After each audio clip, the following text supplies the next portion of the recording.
make sure they can be taken care of. On the flip side of that, there are foster carers all around New South Wales, all around Australia, which open their homes to kids in danger.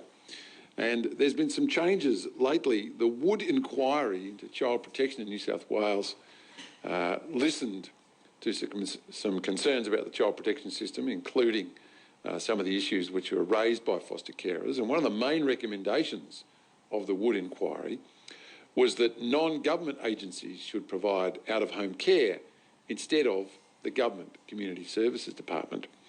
Now, foster parents have a number of years to choose the NGO, the non-government organisation that they'd like to work with. Leah Warner's recently made the change and she's chosen to work with the William Campbell Foundation. And Leah Warner joins us now here at 97.3 ABC Illawarra. G'day, Leah, how are you going? Good morning, Nick. How are you? How long have you been fostering? We've been fostering for over 13 years now, and yeah, it's been a great journey. And has it always been through what they used to call DOCS or family services? No, we actually started out as respite carers with Barnardo's at Warrawong, and a need arose where we wanted to be long-term carers. We needed to transition back over to what was then DOCS. Okay, so you started as with Barnardo's. Why did you have to transition over to DOCS a while ago? At that stage, when we decided to do long-term carers, which was with the children that are now in our home, Barnardo's and Find a Family had a policy where the children, if they were under 2 years of age, actually went back to DOCS for allocation there. So to have these children stay long-term in our home, that was the deal, that we had to go back with them. That was the policy at the time. Okay. But the policy has changed. Do you think it's an improvement? Oh, definitely. And look, you know, we've seen it as a positive move, and, you know, for us, we were, just due to the priority of our case, we were an unallocated case, so we had no caseworker. We didn't, you know, have someone that we could contact on a personal basis. There was always the duty officer, but for us, transitioning to an NGO was a really positive move. Okay, so it seems like DOCS may very well get notified of a child in danger, and they do an assessment, and then they say to whoever it turns out to be, Barnardo's, Vinnie's, William Campbell Foundation, we found a child, please find them somewhere. Is that the way it works now? That's my understanding. I mean, I think they'll always have some control as far as, you know, the real crisis cases, but there's just, you know, so many children that have got great secure homes. They're in long-term, you know, orders and with long-term carers, that it's not in the children's benefit to be, you know, staying with now facts, that the NGOs can actually resource them a lot better and you know, help them with that transition. Yeah, I mean, even in this business I deal with government departments all the time, it does get confusing. We call it the old DOCS, the same as we call the RTA, but it's Roads and Maritime Services. It's Family and Community Services, FACS is what we're talking about. Is that correct. Right? That's right. Okay, well, let's just get our terms right. I know, I get confused too, don't worry. When you're in the business, yep. Leah. So you chose the William Campbell Foundation. Why was that?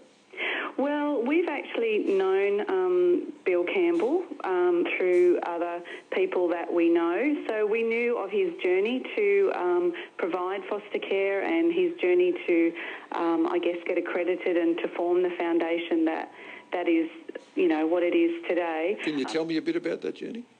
Well, Bill was actually in foster care himself, so he has obviously a very different journey to what foster children have today. And I think for him, he wanted to create a stable environment, you know, not this chopping and changing all the time of children being moved from pillar to post. So, you know, he really, I think, you know, if you want to talk to someone who's walked the walk, that's someone who knows what they're talking about and wants to strive to you know, create an environment where children are priority ones. So I think that for us, and seeing that journey through other people, you know, telling us that story, and I think that's, you know, obviously for us, we're like, oh, yep, okay, yeah, that would be great to go to an organisation who we know, they know, what the best interest of the child's are. So, so that's the way it's come about. And, there's plenty of other great NGOs out there. That's just our choice, and we were happy to be able to choose. So what's your long-term plan, Leah? Are you likely to be having 1 or 2 kids for long-term care at your place? That's right. So we have 2 in our care, and they've been with us for, nearly 9 years now. So that's our plan. They are part of our family. They have they have court orders until they're 18, and they really have integrated into our family, obviously, for that length of time. And, we call them family, that's for sure.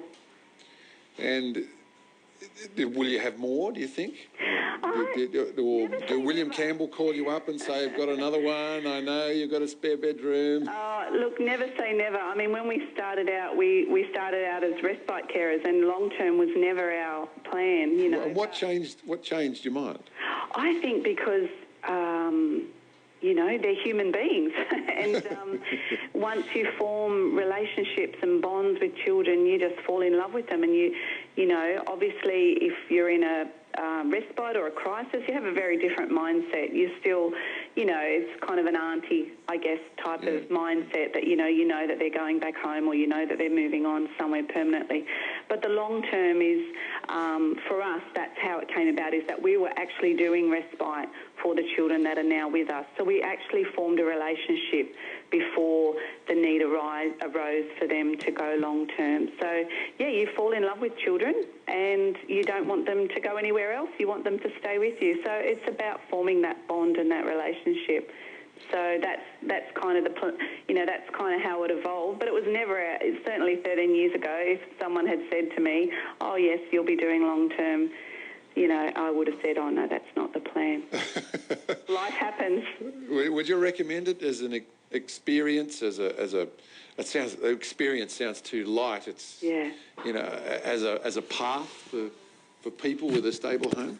That's right. I think people who have a stable home, and so many do, and so I think people have got so much to offer. I'm not going to sugarcoat it and say that it's, easy, but I think anything in life that has great satisfaction is never easy, and that's where you get achievement, is through the struggles and through baby steps, I guess. When you see children thriving and building resilience and able to grow and develop in those ways, and they're things that are you can't really put an amount on. You can't anticipate. They're just things that happen, and I call them the icing on the cake, so to speak. Yeah. It's been great to talk to you. Thank you very much, Leah, and all the best with the new shape of things. No problems. Thanks very much for your time, Nick. See you later. See you. Leah Warner, who's a foster carer now with the William Campbell Foundation. Of course, there are many others, including Bernardo's and various others who all do excellent work around Australia. 11 to 10, 97.3, ABC Illawarra.